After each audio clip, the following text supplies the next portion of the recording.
I'm going to be replacing the rear brake pads and rotors and show you that I'm going to be replacing the rear brake pads and rotors and show you that it's a real easy. Okay, so I ordered the parts from EuropeanParts.com.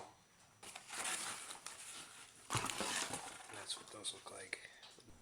Okay, before you get started, what you're going to want to make sure you have, and you're going to need for this job is, well, you don't need an air wrench, but need a 17 millimeter socket. It's good to have a big breaker bar like this to make it easy to take your lug nuts off. It's not a bad idea to have a torque wrench to make sure you torque the lug nuts back on, but this is for the lug nuts. Of course, you're going to need your new brake pads and your rotor. This is to put on the back of the brake pads to make sure they don't squeak. I think it's vital that you get one of these. This is a T45 star tool. You're going to need this to take the caliper off. Just any sort of pliers to get those stupid plastic lug nut covers off. Of course, you're going to need a jack. You must have a jack stand for this. And then one of the most important things is this is just a, see if I can read it, a disc brake caliper tool set. This is sort of a universal thing, and they're not. It's like 25 bucks. Oh, and then I should say the other thing you're going to need to get the caliper off is it has a Torx bolt on it, and I'll show you that in a bit. But the Torx bolt is an E18 on the rear. It's an E20 on the front, and what I found was that it was almost impossible to find an E18 or an E18 or an E20 socket just for your breaker bar.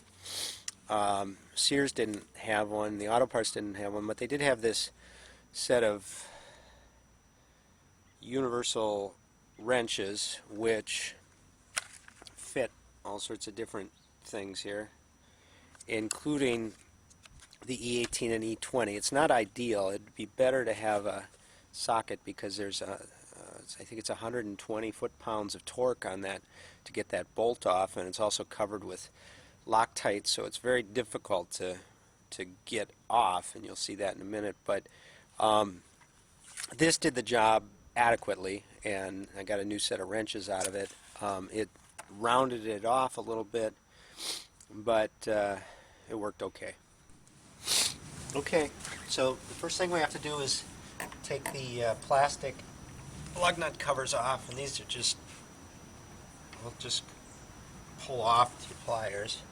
Although you could have your parking brake on right now, you can't really have your parking brake on when you're getting your brakes off, or you won't be able to get the brake rotors off. So just another reason why it's pretty vital to have a jack stand.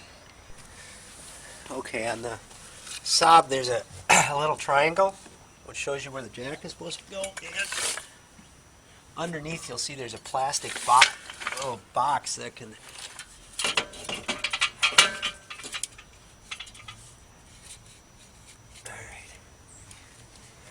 then I'm going to lower it down so it's sitting. So the weight is spread out between the jack stand and the jack. Provides a little bit better base. Then we can take the wheel off.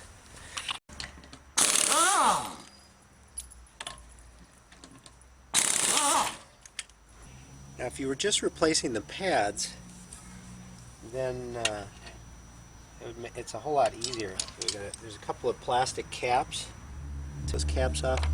And I'm going to go get those caps off. And I'm going to go get that T40. Make sure it fits in there well. And make sure you're turning it the right way. Everything's kind of backwards because you're working on the other side of it. this the right way? Yes. Ow. Ah! So, these are not torqued down very hard. These are pretty easy to get off.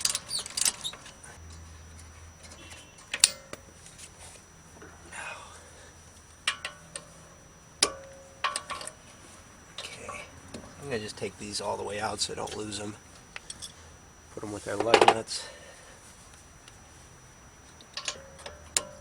Again, a little disclaimer here. While I do this, I am not a mechanic by any means, which is, again, a little disclaimer here. While I do this, I am not a mechanic by any means, which is good in that if I can do it, anybody can do this. I guess it's bad because I could be... This thing, whatever it is, will just come off like that. We can put it back on later. So I'm sure it's necessary. Now, should be able to just pry this sucker off. The brake pads are going to stay behind. I think it's important that you don't just let this hang, because we don't want. This is the brake line here. We don't want to stress that out. This is the emergency brake cable. Set that over there. Okay, I'm going to show you how this brake caliper tool works, because if you're, frankly, I'm not sure I need to replace these rotors because they're not that worn. And if you're not going to replace them and you're just replacing the pads, at this point you can remove the stock pads. This little one with the spring goes in the back. You remove these and you put your new ones on there. I'm just going to discard those, but I'm going to show you how this works. You got to get it set up. This is a little tricky. So this, you got to find the right plate and the right end. There's all different sizes. This one works for the SAAB. It also works for my Audi. And then you got to find this plate here, and it goes on this way. This, which is a little confusing, but that's how that works. And you're gonna, there's little holes. I can't see them, but there's holes in the caliper that match these pins here. Push this all the way down so you got the most room. You get it in here easy. It's going to go into that hole. Get those pins in there. Okay. And gotta make sure those pins are in that hole because it's got to kind of screw it in as it goes in.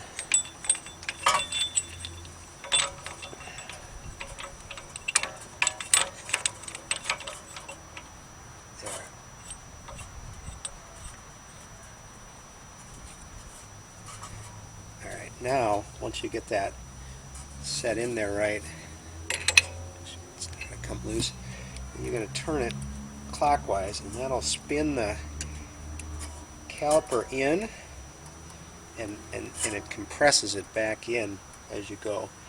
One thing you probably want to check is to make sure that as you push this in, if you've added any brake fluid to your system, I haven't, so it should be okay.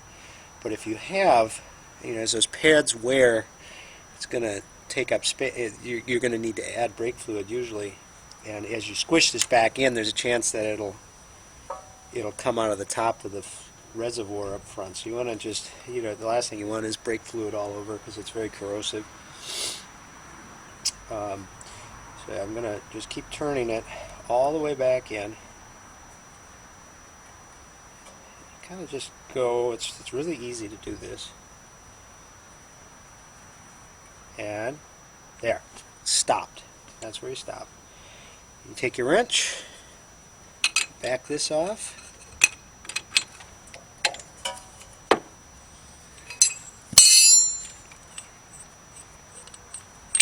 Take this out. Now, if you're just replacing your brake pads, you'd be able to put those back in, put this back on, put those bolts back in there, and you'd be done. All right.